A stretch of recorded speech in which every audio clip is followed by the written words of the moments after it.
Okay, so here we have this form now, this Schedule C. Let's take a look at it. What kind of expenses could you reasonably expect to take? Okay. Well, if we ever get this board erased, we'll get into that subject. Okay, we're going to take a look at certain expenses. Now, there's something like over 200 expenses that you're entitled to if you have a business that you're not entitled to if you don't have a business. You can find these in. You can go down to the stationery store and get a Dome book. For example, Dome puts out a book on business expenses and business support. I mean, this is not secret and esoteric data. You can find it right down at the store, okay? There are all kinds of things. Let's just go through half a dozen. For example, you and your spouse probably have a car. Let's assume that your car, you drove your car 15,000 miles, and that your spouse drove the car 15,000 miles. So both of you drove the car 30,000 miles. Now, one of the things important is in 1967, the Supreme Court came down with a decision that said that they could not determine what a part-time business was. Because if you're in a business all the time, because a business is an entity. It's a legal entity. For example, does anyone here go to a part-time church? Do we have any part-time Christians here? See, even if there was a guy here, he wouldn't say anything, would he? Okay. See, notice what the assumption is, that he's in this all the time, isn't it? Isn't that fun? Because it's illegal. Now, marriage. Anybody here in a part? Well, we won't get into that. Okay. Now, okay. So the assumption is that if you're married all the time. That's the legal assumption.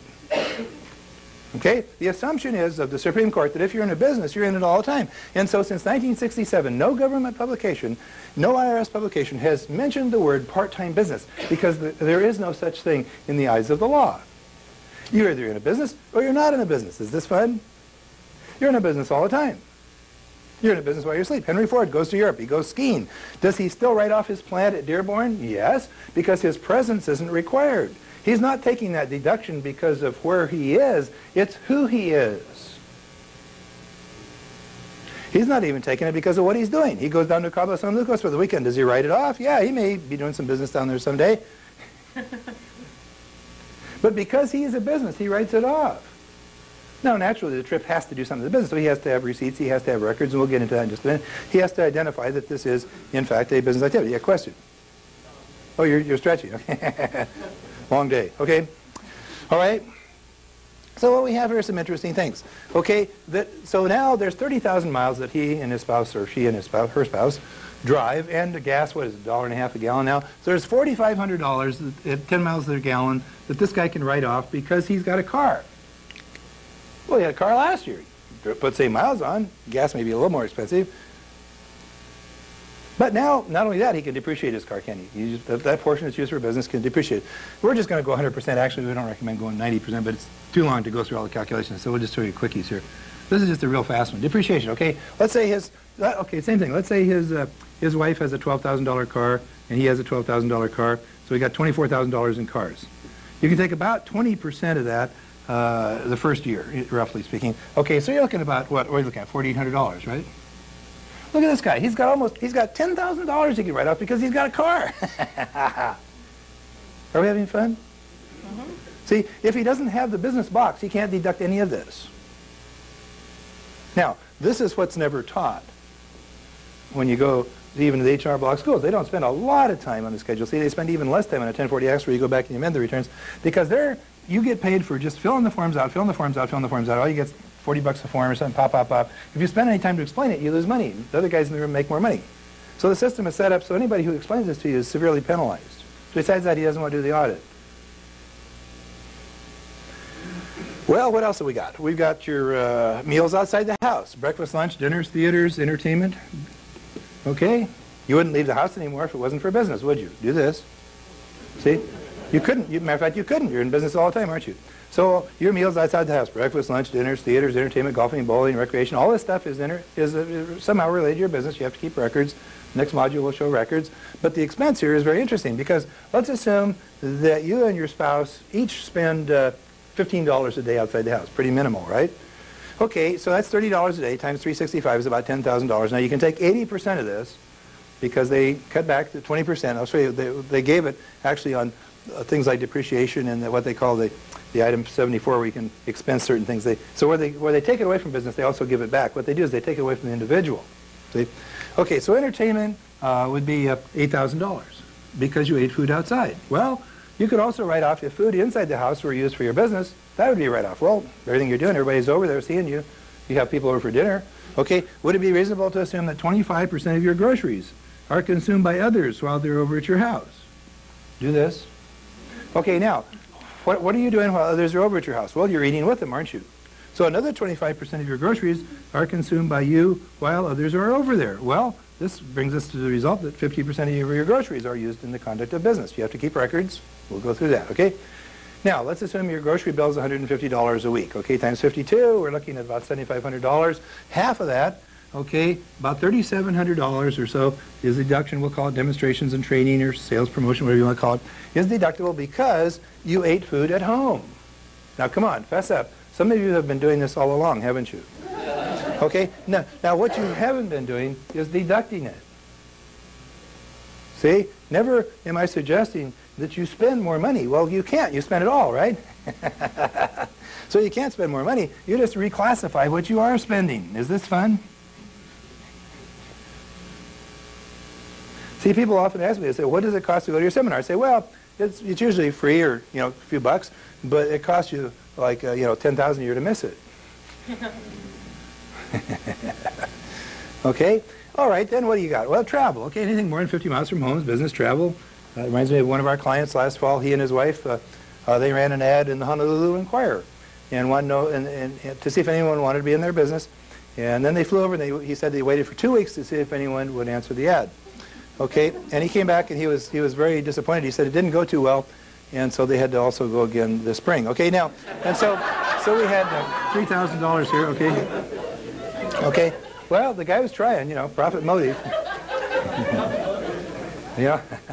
I'm just reading the book, profit motive. Okay, all right, that's what it says. Okay, now we had one fellow also wrote off a mobile security unit one year. We found out because it barked and ate dog food.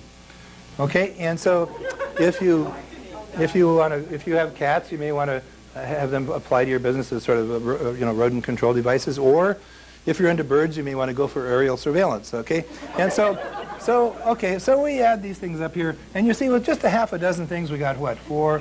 We got 16, we've got 24, about 25,000 things right here. Do you think with another 190 items, we could get to 39,000?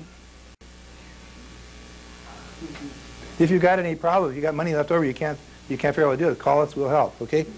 Now, see, so what we're talking about is that like this isn't really difficult. You're already doing it. It's just that now you have to have a business and deduct the items, okay? Now, we talked about record keeping. Yes, you have to show that you actually spent these things for the process claimed, okay? Let's go through record keeping real quickly here. It doesn't have to be too complete, just to give you an idea where we're going, okay?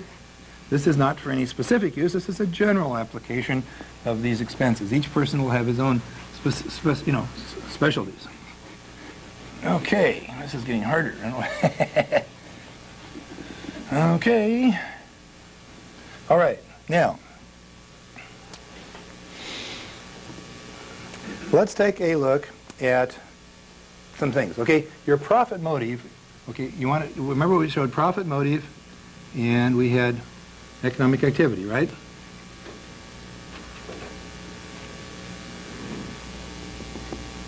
Okay. Now these are the ways in which you spend your money. Is that correct? Now, profit motive, economic activity is going to show up as how you spend what? How you spend your money, right? So this is your money, is that right? And profit motive means that everything you do all the time is for business, so this is going to be your time, isn't it? So here's how you spend your time.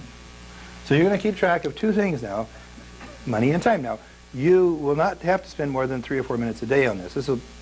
4 minutes a day will be max.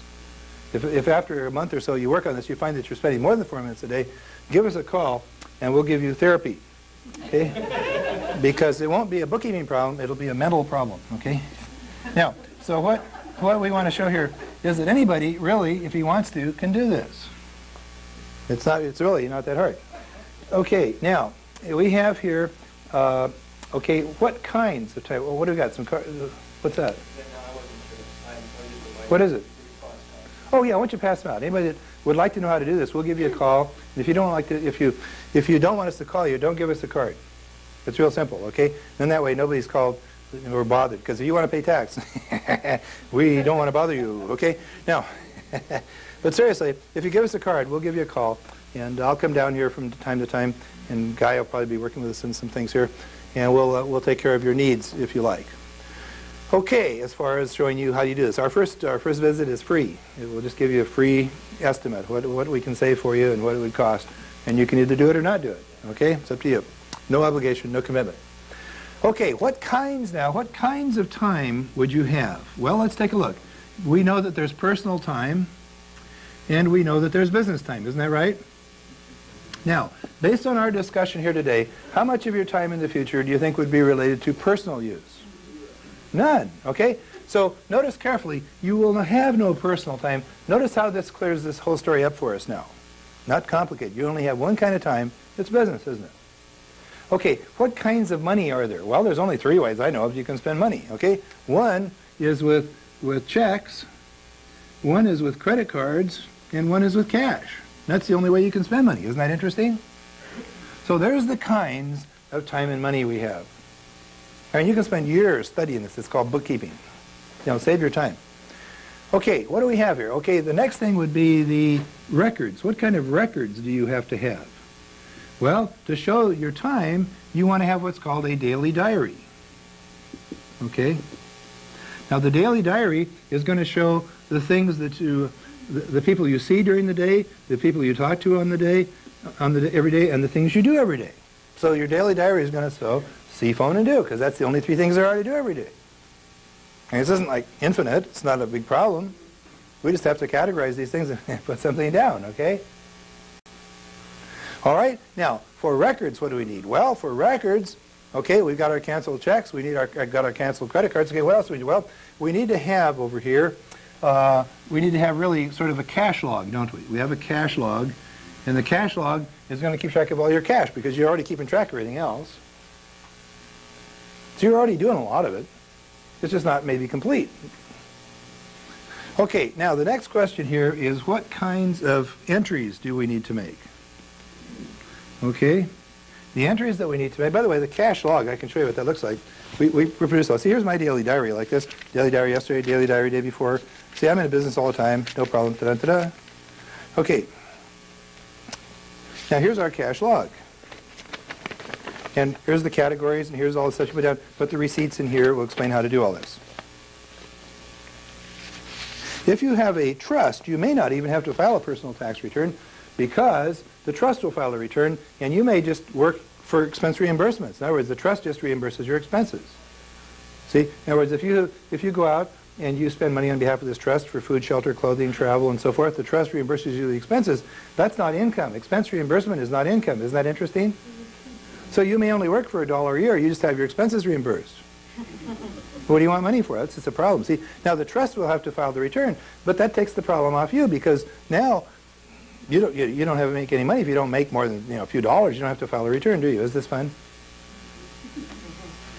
You just disappeared. See, you know, Sun Tzu. Another interesting books. Two interesting books that you got to read. One is The Prince by Machiavelli, okay, and the other is The Art of War by Sun Tzu. Marvelous book. He talks about how you win. It's a 2,500-year-old book, written, what is it, sometime before Christ, okay? And he says that when the enemy is more powerful than you are, your best strategy is to be not seen.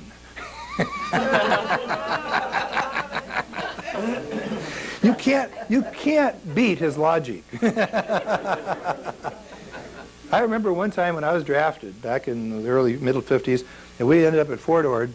And we had a big old black drill sergeant that came out 4 o'clock in the morning, standing out there in the misty rain under the lights. And he says, I've been in this army 27 years. He says, every one of my buddies is dead, been shot by the enemy. And he says, there's only one reason I'm standing here. I remember this. I remember every word of it. It's 4 o'clock in the morning. You don't forget it. He says, it's because in 27 years of fighting, he says, the enemy never saw me. He says, young troopers, we have 16 short weeks to learn this. Because that's the only thing that's going to keep you alive. And I thought, wow, that is really interesting. The way you stay alive is that the enemy doesn't see you. Well, if you don't have a tax return, what's he going to see? Are we having fun yet? Okay. Why fight over a tax return when you don't have to have one? Let the trust do it. It makes you not seen. It's invisibility. It's your cover.